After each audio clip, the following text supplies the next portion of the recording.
Selamat pagi, Pak Ruben. Sekarang kami akan mempresentasikan tentang fluida statis.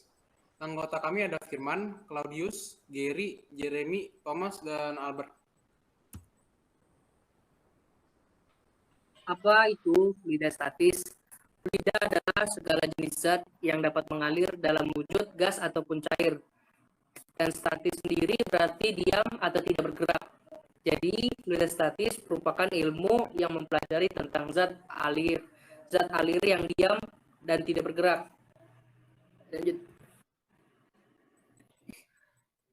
Pengertian hukum Pascal berbunyi jika tekanan yang diberikan pada satu bagian zat cair dalam suatu ruangan tertutup, maka akan diteruskan oleh zat cair ke segala arah dengan sama besar. Gejala tekanan zat cair tersebut pada awalnya diteliti oleh seorang ahli fisika bernama Blaise Pascal. Lalu sampai muncul hukum yang disebut dengan hukum Pascal.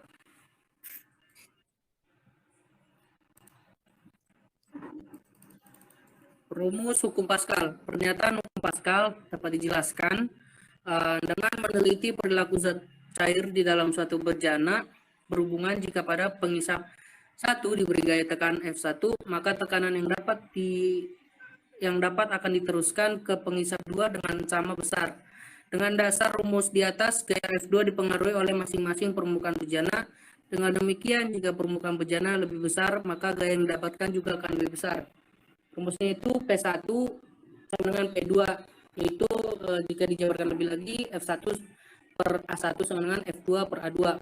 Dengan keterangan F1 itu sebagai gaya penampang 1 lalu F2 gaya penampang di 2, lalu A1 itu luas penampang pertama, lalu yang A2 itu luas penampang kedua. Prinsip kerja hukum Pascal. Alat-alat sehari-hari yang bekerja dengan menerapkan prinsip kerja dengan hukum Pascal antara lain yaitu 1. Rem cakram hidrolik, 2. Pompa hidrolik, 3. Alat pres hidrolik. Dongkrak hidrolik. Dongkrak hidrolik adalah alat yang dipakai untuk mengangkat sebuah mobil ketika mengganti ban mobil atau kepentingan lainnya. Alat ini memanfaatkan dua buah silinder, yakni silinder besar dan silinder kecil. Pada saat sebuah dongkrak hidrolik ditekan, maka minyak di silinder kecil akan tertekan dan mengalir menuju silinder besar. Tekanan pada silinder besar akan menjadikan timbul gaya sehingga dapat mengangkat sebuah benda atau beban berat. Jika menekan silinder kecil dengan gaya F, maka tekanan yang dijalankan yaitu P1 sama dengan F1 per A1. Berdasarkan hukum Pascal, tekanan ini dapat dialami pada silinder besar sehingga berlaku P2 sama dengan P1.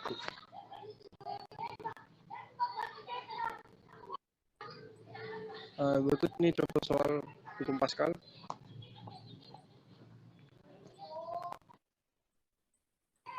Dan ini cara penyelesaiannya.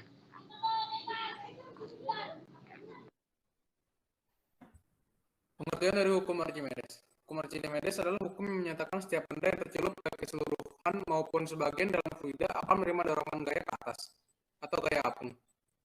Besarnya gaya apung yang diterima, nilainya sama dengan berat air yang dipindahkan oleh benda tersebut. Berat sama dengan massa benda kali percepatan gravitasi dan memiliki arah gaya yang bertolak belakang. Arah gaya berat ke bawah, arah gaya apung ke atas. Bunyi hukum Archimedes yaitu suatu benda yang dicelupkan sebagian atau seluruhnya ke dalam fluida akan mengalami gaya ke atas yang misalnya sama dengan berat fluida yang dipindahkan oleh benda tersebut. Rumus hukum Archimedes. Dalam hitung gaya tekanan ke atas atau F dipengaruhi oleh tiga hal, yaitu A. Massa jenis fluida P. Semakin besar massa jenis fluidanya, maka semakin besar gaya atas yang dihasilkan. Sebaliknya, semakin besar kecil jenis fluidanya, maka semakin kecil gaya atas yang dihasilkan. B. Volume benda. Semakin besar volume benda, maka semakin besar gaya atas yang dihasilkan. Sebaliknya, semakin kecil volume benda yang diangkat, maka semakin kecil gaya atas yang dihasilkan. C. Gravitasi benda. Semakin besar gravitasi benda, maka semakin besar gaya atas yang dihasilkan. Sebaliknya, semakin kecil gravitasi benda yang diangkat, maka semakin kecil gaya atas yang dihasilkan. Rumusnya itu F dengan P kali G kali V, di mana F yaitu gaya tekanan ke atas satuan Newton, P massa jenis satuan kg per L, G gravitasi satuan N per kilo, V dengan volume satuan meter kubik. Ini adalah penerapan hukum Archimedes.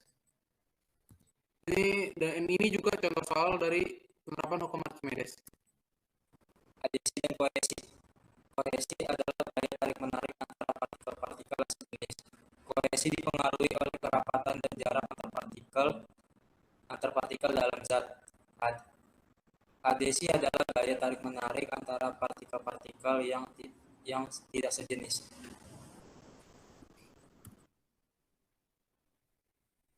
Kapilaritas. Kapilaritas atau disebut juga gaya kapiler adalah gejala atau peristiwa meresapnya zat air melalui celah-celah sempit atau pipa kapiler.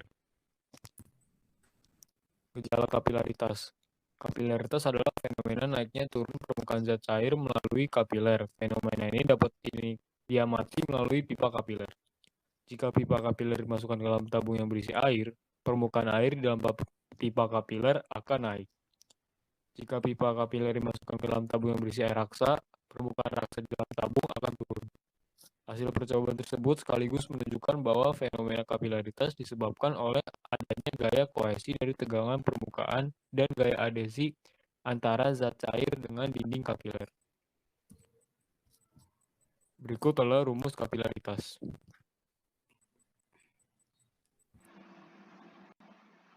Yang selanjutnya adalah viskositas.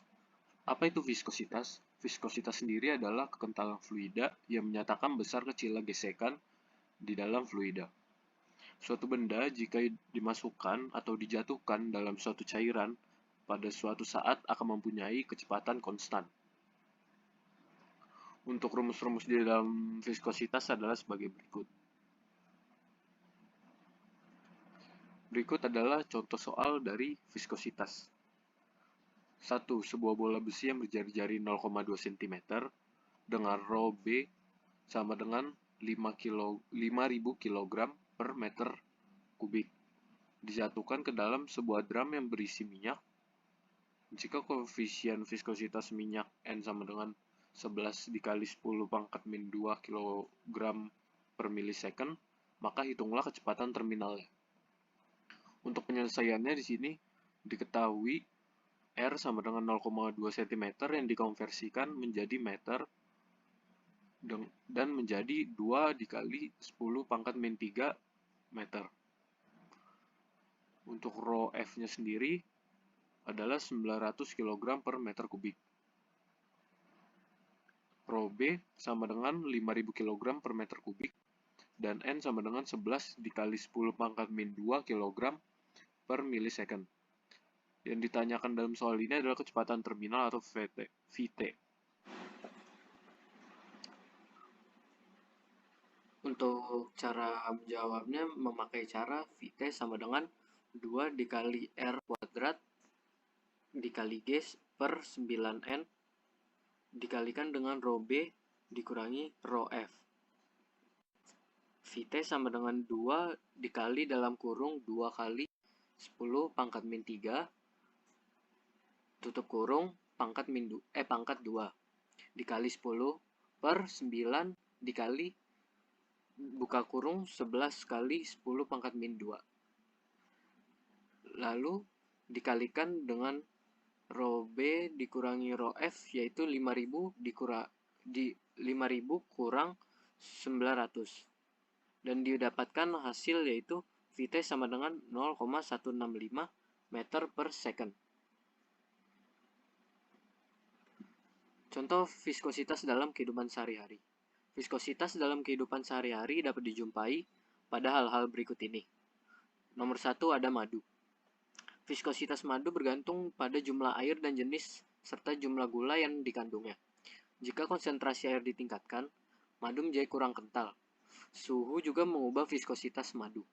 Dan panas seringkali digunakan untuk mempermudah pemrosesan madu. Contoh viskositas dalam kehidupan sehari-hari yang kedua adalah pada minyak goreng. Minyak goreng dibedakan berdasarkan nilai nutrisinya, efek kesehatannya, dan jenis masakan yang akan dibuat. Namun, kita juga dapat melihat perbedaan antara minyak dengan mengamati viskositasnya.